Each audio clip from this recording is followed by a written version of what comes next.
So today we have Sandy Chugg, author of Rangers, the famous ICF. How are you, mate?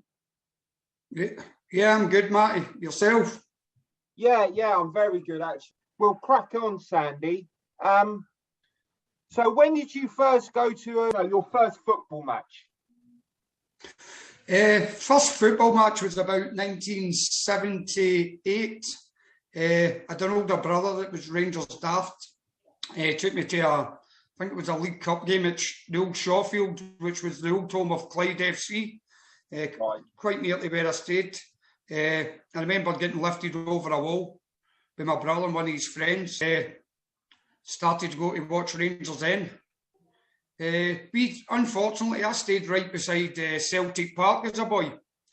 And my mother allowed my brother, I think it was about 7-year-old, so it would have been about 79, she allowed him to take me to my first Old Firm game. Unfortunately, he decided to tie his scarf round his waist and got me a lift over at the Celtic end. So I was a regular attender at Celtic for ages 7 to 11, which I never forgave my brother for.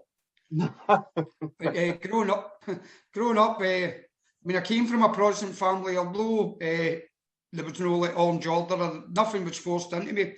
I was always really keen on being a British soldier. And I knew I was a Protestant, you know what I mean? But come the age of about 11, I mean, I was quite a wee bit mature for my age mentally. And I was hearing songs like "Go Home, British Soldiers, Go Home," and soon there'll be no Protestants at all. So I realised then at about 11-year-old that I don't really identify with this football club, even though Celtic were the top team in Scotland at the time. Yeah. I went back to follow, obviously, my first love, Glasgow Rangers. And it's been like that ever since.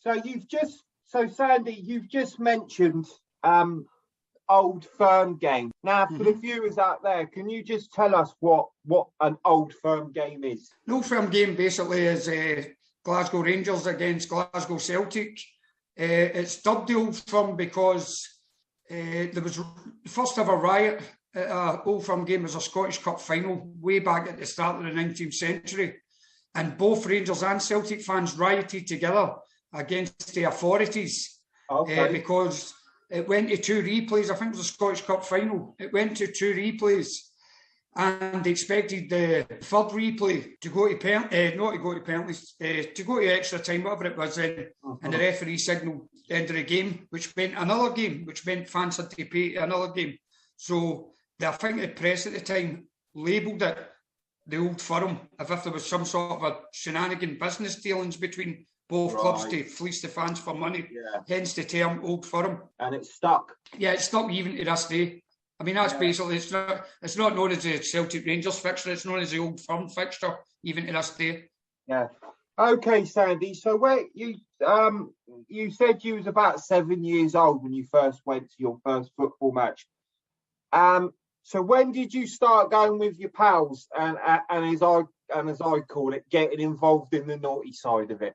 Well, as I say, when I started going back to see Rangers, I mean, it was different times then. Your mother would let you, as long as you were back in time for a certain time. I used to go with a good friend of mine back at Rangers, a guy called Ozzy Stirrup, and we used to go to every Rangers game we could get to, home and away. My brother, about 1984, I noticed my brother was kind of hanging about with different people, and they were getting into wedge haircuts and kind of wearing like trim tab and all that. They were beginning to, and my mate Ozzy, he seemed to be way in front of anybody, whereas he was wearing like casual clothes when we used to wear stuff like waffle trousers and that, up your right, stay pressed trousers. He was wearing like Tashini and that, and we used to give him a wee bit of a hard time. But kind of started getting involved about 84 now and again.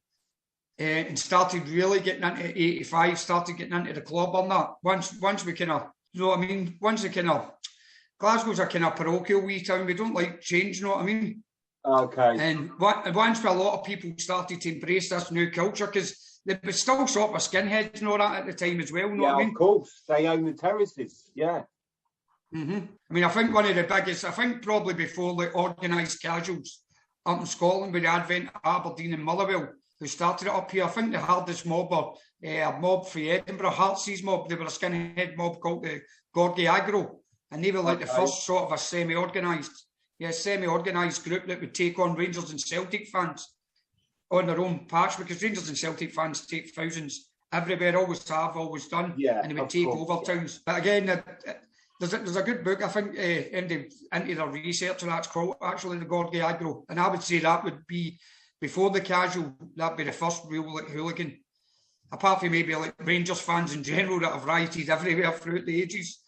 To be fair, So Sandy, you've just mentioned a few sides on Scotland scene, and I will mention your second love, which is Chelsea, a bit later on. So who were the main firms? Who were the main teams on the Scottish scene back then? Without a doubt, I mean, I slag Aberdeen a lot, know what I mean? But it's just because of stuff at the turn of the century there when we were really active. But Aberdeen were a great mob.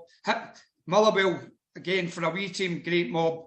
And Hibs, to me, were the best up here. I mean, even in Glasgow, when we started going in 84, 85, the first couple of years in Glasgow, I mean, Celtic mob is a sort of it's a joke to most people, but back in the early days, they certainly ruled Glasgow for a couple of years. Celtic was a bigger and better mob. We started in under fives. It was Rangers soccer babes, and Celtic.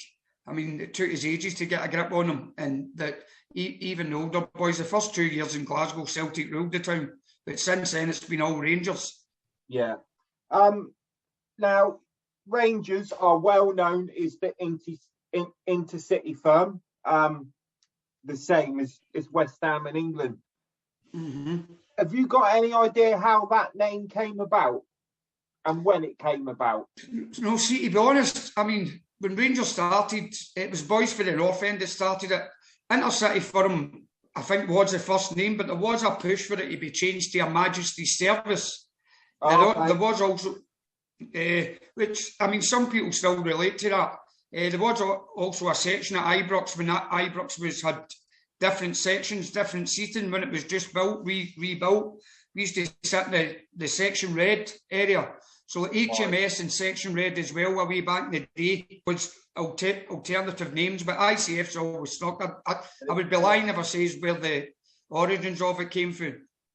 That's very that's very interesting, Sandy, because I've always heard of Rangers, the famous ICF, but Her Majesty's Service and the other names you've mentioned, it's very interesting. It's strange how certain names stick for certain firms, isn't it? I just suppose it's luck, or that's just the way it goes. It just seemed to always stick.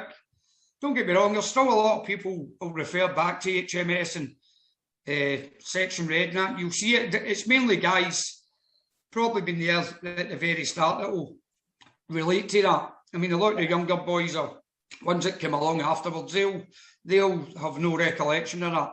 Okay. So even now, like our group, when we were used for the Rangers soccer babes, that seemed to be a trendy name at the time. Now, like the younger guys that go with us just call themselves the youth or Rangers youth. Yeah, just call it what it is. Yeah, seems to be a generational thing. I don't know. Yeah, no, I think you're right, Sandy. I think that the casual scene changes as the generation thing goes on, and you had your different fashions, which I'm going to ask you about now. You know, they change as it goes on. It's very fast changing. So, what were your favourite labels? What did you like to turn out in on a Saturday afternoon? I used to love Thier. I still love Thier to this day. I know it's not so trendy. It's maybe a wee bit more retro. I've always liked aqua scooting. Burberry back in the day. We had Lee flares with Blues flares as well. I've always liked a bit of Lacoste as well. I like all the originals. Obviously now, not so much Stone Island. Stone Island was a wee bit Paul and Sharp now. Now it's Moncler and there's other stuff. But I like most of the normal stuff. I'm kind of more old school. I still like the stuff I liked when I was a teenager. I mean, there's been a lot of, I don't know if you're aware, but there's a lot of clothing lines out there now that celebrate the casual culture. like Weekend Offender, and Peaceful Hooligan, and other not so well knowns. Have you got any interest in them? Have you heard of them? Don't. But see now, the age I'm at now, and I've come through a kind of period of, I've had a lot of personal tragedy and that to deal with, and a lot of problems. I've got 3 kids growing up now, so I'll wear what I can afford when I'm not buying the kids stuff. Know what I mean? And if it looks good, know what I mean? Yeah. Know what I mean? I would love the days when I used to be able to go out and buy Paul and Sharp jackets, Stone Island, you name it, for £1,000 or whatever, the latest CP company. I still wear these stuff, you know what I mean? But it's the age of mother now, and where I've been personally, it's been very hard to do it. But I still like all my clothes. If I see something I like, I'll wear it, you know what I mean? Yeah, but you've got responsibilities now. It's not your... Unfortunately, first priority. No, of course. As we all get older, that's what happens. You know, when you were younger, you could spunk a week's wages on clothes. I used to love aquascooting. Aquascooting was a very, like back in the 80s, I really loved aquascooting stuff. Yeah. Preferred like the kind of ladies blue and red check. Okay, I still wear aquascooting to this day. We'll talk about your second love, which is Chelsea, and obviously the Blues Brothers connection. What is it about Chelsea for you? Can I stop you there, Matt, as well? I actually do like Chelsea, but my first English love is actually Man City. Always has been. No, let's Man talk City about that then. Yeah. I started supporting Man City about, I think it was the time they played Spurs, was it 83, and they get beat, they get hammered in the replay 4-1. I think it was a Ricky Villa Cup final. Spurs had the very nice Lecoq Sportif goal top. Yes, yeah, the Ricky Villa. I mean, footballing wise anyway, Man City's always been my team down there, but mob wise and that, I did go a lot with Chelsea now. I do like a lot of the Chelsea boys, you know what I mean? So I've got a really soft spot for Chelsea, I know. But first love's definitely City down there. So first love is Man City. That's footballing wise. I mean, this is what these interviews do. They bring up stuff that maybe people don't know. So, you know, this is why I do what I do. You said that you've, mob-wise, you've been with Chelsea. Chelsea get flagged off a lot. I think it's out of jealousy. What would you say of Chelsea's mob, your opinion? I've always found Chelsea's mob to be a good mob. Any time I've been down Chelsea, we've had them over at Paris Saint-Germain with us when we got a really good result. I think that was 2002 or something. We got a really good result. I've been down there for QPR, European games, Cup finals. And I've always thought Chelsea to be a really, really good mob. It's a bit like Chelsea's mob down there's a wee bit like our mob up here. We seem to get a bit of a stick against our people, but we always seem to be the mob everybody turns out for and the mob everybody wants to meet. So I get the kind of mob-wise thing with Chelsea. And as you say there, Matty, I think a lot, I don't know if it's just jealousy. I think maybe it is jealousy, but there is a lot of similarities. And obviously there's the Blues Brothers connection and there's the Linfield connection. And if a lot of people, I don't know if you want a wee history lesson, any Chelsea, any like stats that Chelsea actually got their first set of strips off of Rangers. That's why they play in the certain colour, the blue they do. It was, I can't remember the name, but if you actually do the tour of Chelsea, they'll tell you that there was a Glasgow connection with their first set of strips. That's really interesting, Sandy. I mean, the Blues Brothers connection, obviously, as an outsider that I just see it, I just think it's because Rangers are blue and Chelsea are blue. But obviously, there's a lot more behind it. No, it goes back to the modern day between the mobs all goes down to, I think Rangers played Chelsea in a friendly for Bradford Disaster Fund back in the 80s. But if you look even back, Rangers provided the opposition for Chopper Harris's testimonial. I think that was a way back in the 70s. So there's been a connection there. Yeah. But between mob and mob, I think the actual really connection between like the headhunters and the ICF came for that Bradford disaster game.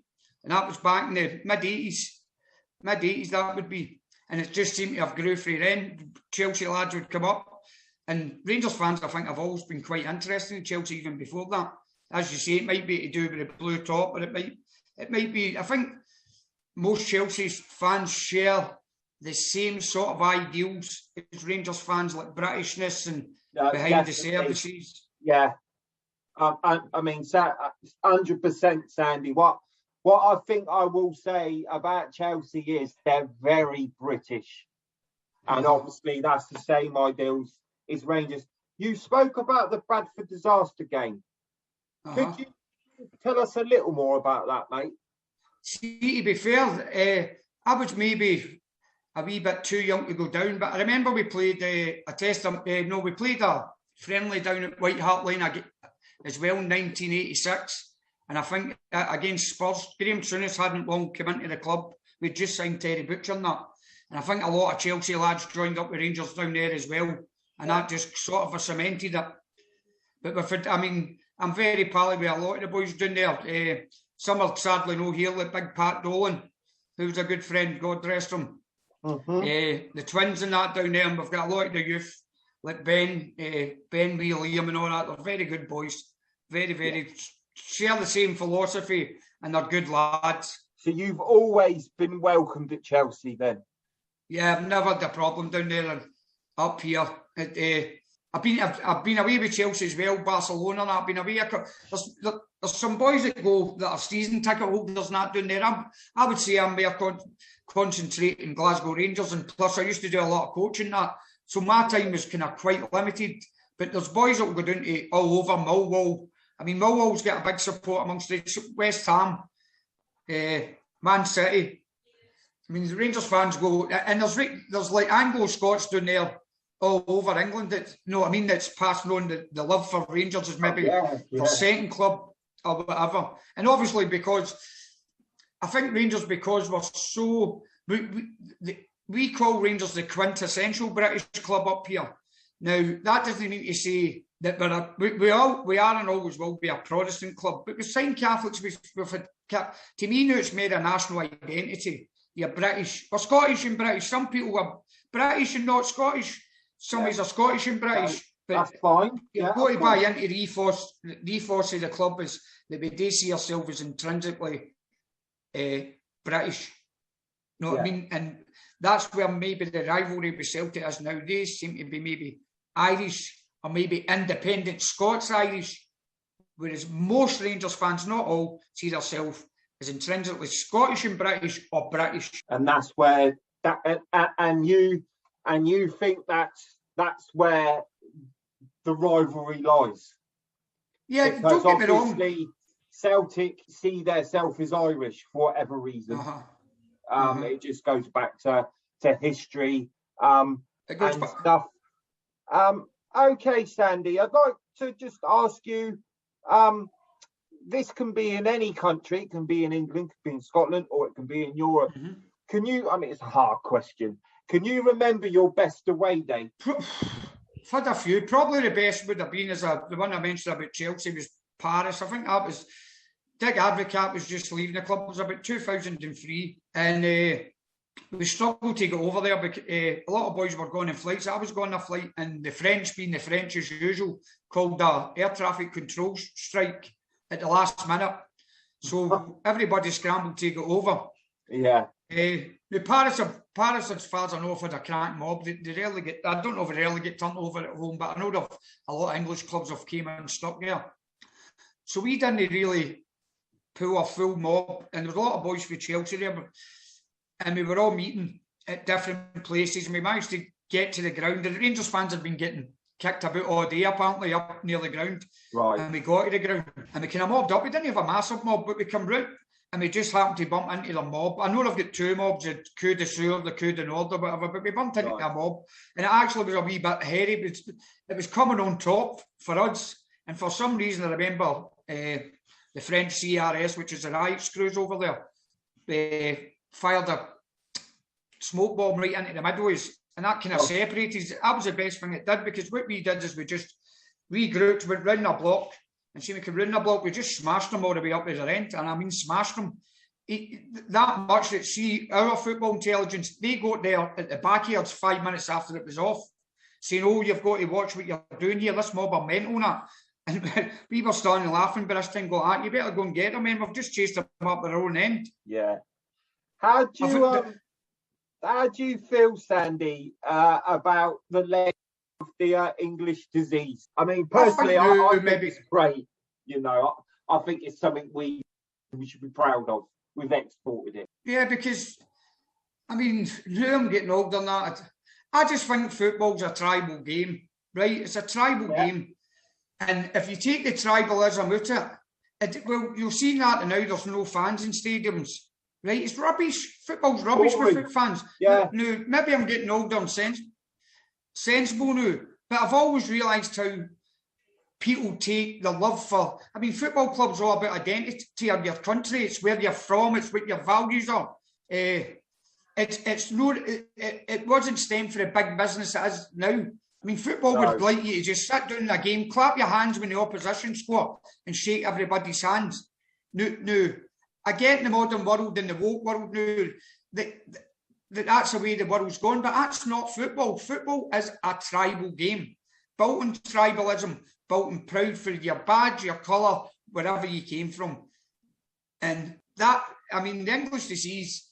Some people actually make the argument to me that football hooliganism makes the game safer now because you can identify who football hooligans are now.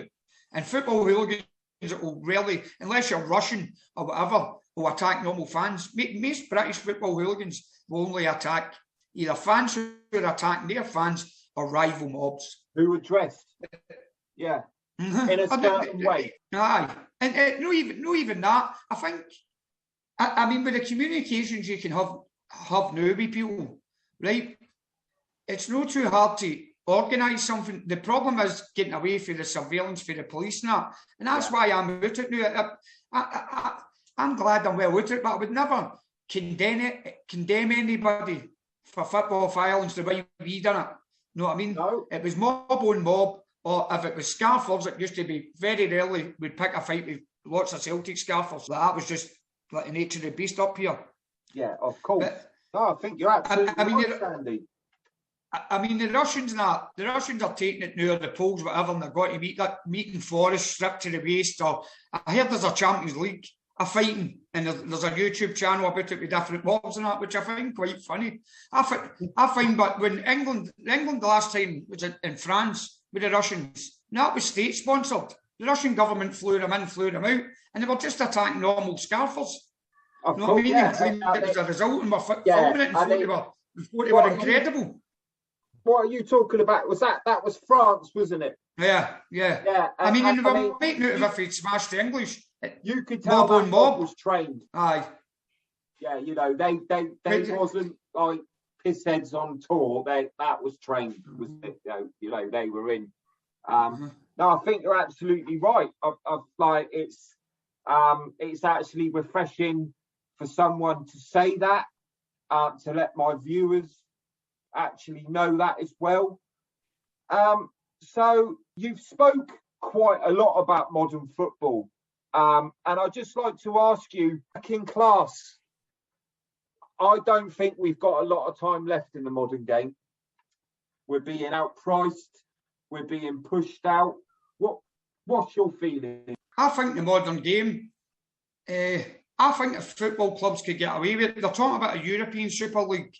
I think if football keeps going the way it's going and they keep sanitising it, or they keep more live football and putting more money into it, eventually they will it'll go like the American version. There'll be franchises in Sydney, there'll be franchises in different places, and it'll be the very rich and the elite that'll go to watch it.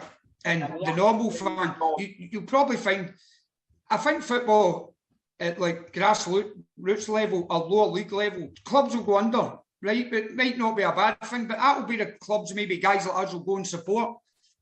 I mean, Rangers have had their problems in the past, and when we come back, I'd say to the club hierarchy, if Rangers want to go bust again, I would rather go and play junior football and get back to real football.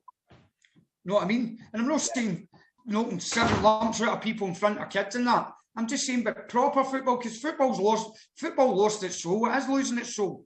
And it's just now beginning. There's just too much money involved. And And the more money goes into football, see, the further away it's getting for the fans. And as it's sad, especially down south. I mean, we're lucky up here in Rangers, the problems we've had, the clubs now actually engaging with the likes of fans like myself and that who would have been classed as persona non gratis. And now, now the clubs sort of know. I mean, you need your fans. Football club, the very essence of a football club is its fans. If you and where a football club play and their badge, your badge and where you play should be eternal. But the fans more than anybody, managers, great players come and go, right? Good servants of the club, but fans are eternal. Fans pass it on from generation to generation, in my view. And football fans should be the most important people at a football club. Not the top players, not the manager, not the thing. The coaches, everything come and go. Fans are a football club. End of, in my opinion. But we're not being treated as such, are we? No, we're treated as customers. We're basically treated as customers and expected to pay hand over fist if it's not for merchandise, for season tickets. And rarely do a football club want to listen to the fan base because they'll be like, oh, well, there's other people who want to support us. We just want to fleece you for money. You're not seen as a fan at a lot of football clubs. You're seen as a customer. And that's intrinsically wrong, in my opinion. Yeah, no, I completely agree with you, Sandy. I think that you spoke the truth. I think that you've spoke a lot of what the old school think and how the modern game's going. It's just a shame.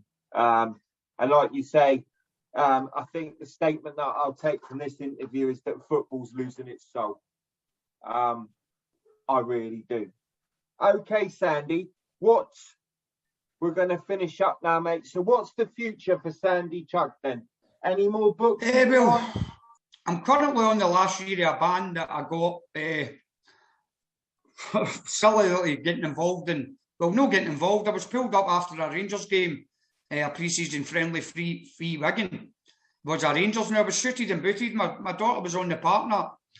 And I couldn't turn around and say, oh, I don't support football. I said I supported Rangers, and for my troubles, I got into an altercation and get set about twice. Some friends found out about it, and a full-scale rioting ensued. You know what I mean? I wasn't even out for football that day, but I want to get back to support my club. My club's, I mean, where it's came from. It's brilliant being a Rangers fan now. It's brilliant for what we've put up with for 10 years and where we've came from. I would like to get back to being, I mean, I'll always be part of this football culture, right? But I'm now getting older. I've got kids. I take my kids, my football things with my kids. I want to have a good influence now. You know what I mean? I want to be a positive. I mean, use, of course. Use all my expertise and that, and my love, and people used to think, oh, you're a football hooligan, or you're this, you're mindless, you're not a fan. I mean, oh, you're not a fan, you're risking a jail for other people who you don't know in places abroad who are getting kicked up and down with the locals, and we're putting ourselves in thing with the jail or whatever.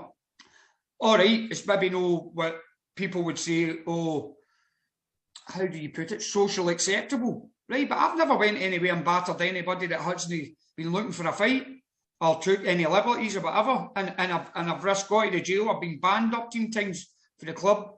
I've paid with jobs. I've paid with freedom. And now I can't get away from that. And I would just like to. I mean, football hooliganism was only a small part of my life, Matty. Sorry. Yeah. But I'm a lot more than that. You know what I mean? And I want to be a force for good.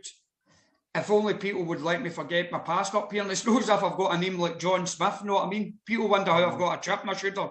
You've got a name like Sandy Chugg in Glasgow, and you grow up. You have to learn to kind of stick up for yourself. But people think we're all daft. I want to get back, support my club, and do a lot of good for a lot of fan base in that, and try not to bring the club's name. I don't know what to say. Bring the club's name down, but it might be more positive. You know what I mean? I've got a lot of contacts, and I'm back to good health, and I can do a lot of good for a lot of people. You know what I mean? And I tend to do that, and tend to maybe be a force for good. But as I say, I'm not going to come on here and condone football violence.